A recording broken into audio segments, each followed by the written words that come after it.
This Sunday at the Winnipeg Art Gallery, the Winnipeg Chamber Music Society will be performing their second concert of this 2019-2020 season in a program of music by Moszkowski, Boccherini, and Brahms. Joining me here in the Classic 107 studios is David Moroz from the Winnipeg Chamber Music Society to tell us all about Sunday night's program. Welcome to our Classic 107 studios, David. Always glad to be here, Chris. It's nice to have you here. Okay, so let's talk about the concert. The concert is made up of Boccherini, Brahms, and Moszkowski. Three, I would argue, contrasting works. You've got the big C classical Boccherini, the very dramatic at the beginning and yet somewhat charming Moszkowski, and then the big, mighty Brahms piano quintet. How did this Sunday's program come together?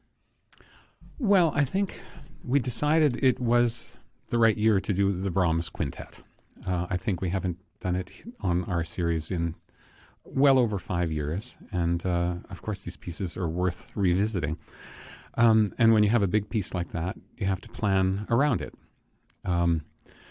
We realized that the Brahms takes a whole half. So to come up with a first half of concert, we had something in mind and had to make a switch just a few weeks ago because one of our players isn't able to play the concert. So we've moved the program to include Boccherini and Moszkowski. Mm.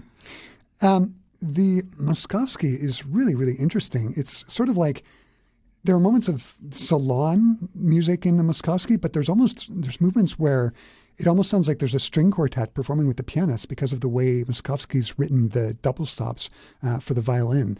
It's a really, really interesting piece. You're absolutely right. I've been a huge fan of Moszkowski for many, many years. 100 years ago, evidently, people spoke of Moszkowski as being the natural heir to Chopin and to Liszt. It was just a given. Right. I'm not sure what happened in the past 100 years. His music fell a little bit out of favor, but now he's making a big comeback, mainly because of the internet, and so many of his pieces are available online for free. Right. So people are exploring his music again.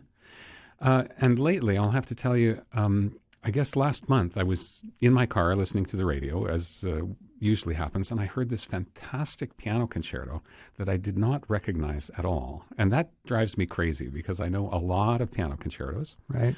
And this one did not, it didn't ring a bell at all. So I sent an email later that night here, of course, because this was where it was being played. And I just asked what was on the radio at around 11:10 a.m. Uh-huh. And Claudia wrote me back and she said, well, that was, in fact, the Moszkowski Piano Concerto No. 2 in a new recording by Pierce Lane. And it was great. Yeah. And I can see how this concerto was in every concert pianist's repertoire 100 years ago.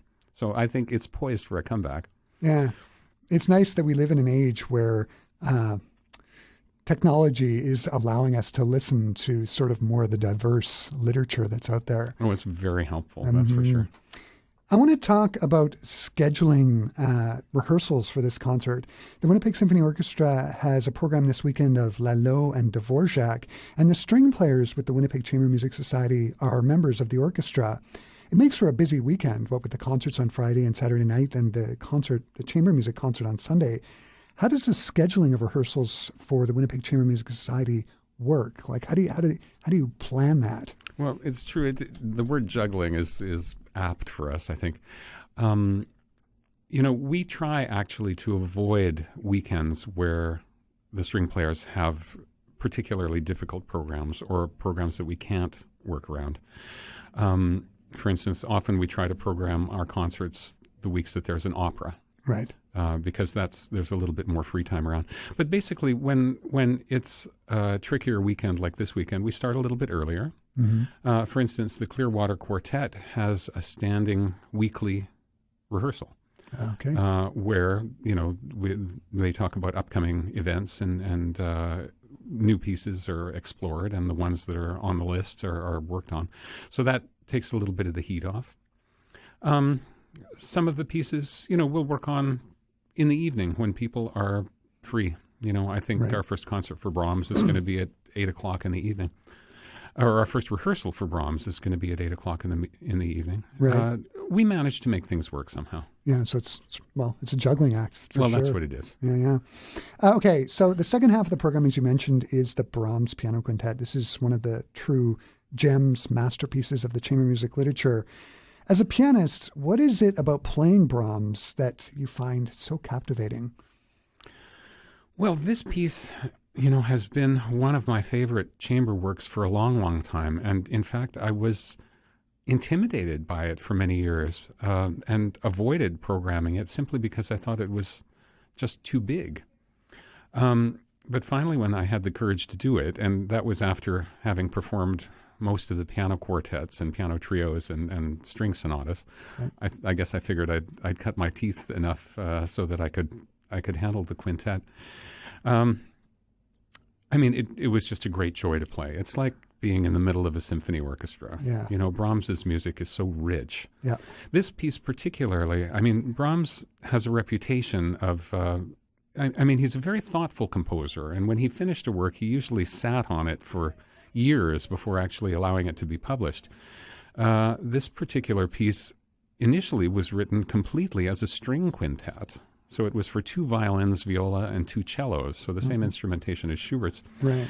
And, it was premiered, and Brahms's friends, who were Joachim, the greatest violinist of the time, and Clara Schumann, they thought it was wonderful, but that something was missing somehow. And so he thought about it, he took their advice, and then he wrote a second version for 2 pianos. Right. And that also has a lot going for it. But still, they thought there was something a little bit there was something missing with that too. Eventually, he decided to combine forces so that it was written for string quartet with piano, and that's the version that we hear played more often. And of course, Brahms's judgment was absolutely right. Yeah. And it's funny, you were talking about the orchestral. When I listen, especially to the piano trios, the piano quartets, and the piano quintets, or quintet, his writing has a very orchestral quality to it, with the big chords and the piano. And I find with the trios, quartets, and the quintet, it's in chamber music, it very often gives string players the opportunity to really play out full tilt.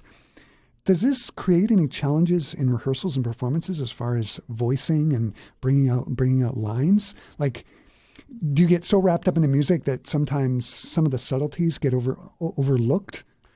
Well, I think when we start rehearsals, everybody knows the piece. Right. And we all know a good deal about everybody else's parts, too. And chamber music is give and take. A lot of times you have to lead, but just as many times you're supporting whoever's leading. And I think after you've played a work a number of times, many of those things are taken for granted. Of course, they have to be discussed in rehearsals to make sure that people know that this time you're supporting, this time you're leading, that sort of thing. That's why we rehearse. Mm. So I think that answers your question a little bit. Yeah. It's and the thing about Brahms is when I was learning his clarinet sonatas, actually, and I was studying them with my accompanist, her piano teacher, he kept saying voicing in the piano. Like, he was always very much into what Brahms was doing with the voicing. And that's, for me, very often when I listen to Brahms, that's what I'm always listening for, is those little melodic lines and where he's bringing things out, because he was such a master craftsman of thematic material. Well, his music is very sophisticated. Yeah. There's always a leading line. There's always a supporting bass line.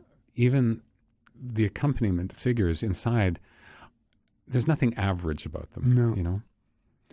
One of the other things I always find, and it's very entertaining with Brahms, is his rhythmic creativity.